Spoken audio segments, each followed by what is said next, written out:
From Fatherless to Fatherhood, Take 1. I need my sons to know who they are, and who they're not.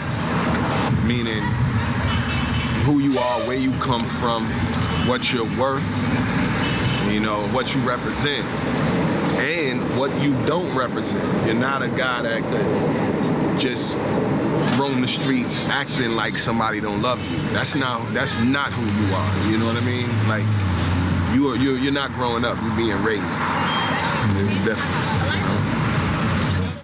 As far as music, TV, one thing I'm not naive to the fact that the exposure to it is wide open now because internet, movies, the friends, whatever. So even if I don't feed it to them, they'll be exposed to it at some point. So how I protect them is helping them understand. Number one, look at where the message is coming from.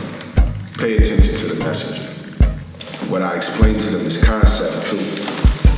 One of the concepts is who you are and what you're a part of. In every one of us, you're born with some sort of sympathetic capacity, sympathetic nerve, what have you. When you constantly sedate these natural components of yourself, then you ultimately kill that sympathy.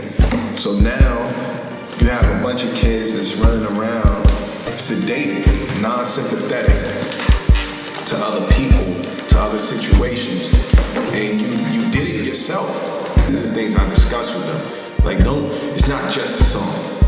It's not just a movie. It's never that. These are your means of intake, observation, perception, Those are your senses as well. And you gotta protect what you put into your body and your system because, you're gonna digest it. It's gonna come out somehow. One of the proudest moments that I've had with Kamari is when a box came to the house because, he was fencing. So the box came and I didn't know what was in the box. And traveled all the time. So I opened the box and opened up. And on the back it said, Jasper, USA. And I was like, this is real. And then, the Olympic certification card and all of that stuff.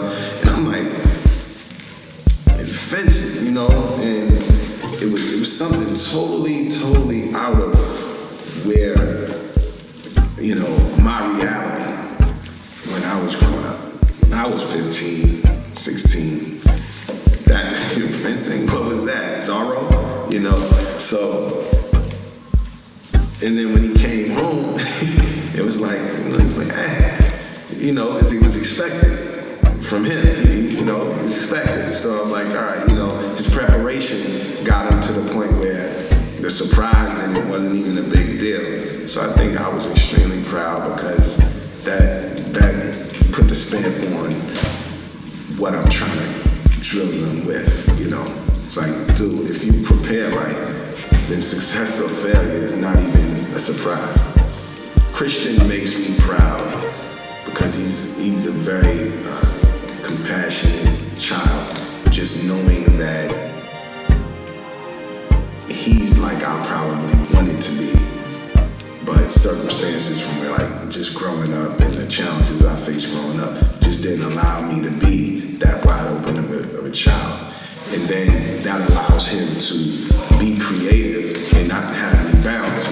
My proudest moment with my dad was when he left his job at Con Edison because that was his first steps towards building his own business and his own enterprise. And now he's still a reasonably young entrepreneur and he's on his grind to make sure that we're okay and he's actually getting a lot of business. So I'm proud of him. He's always taught me how to do things the best possible way.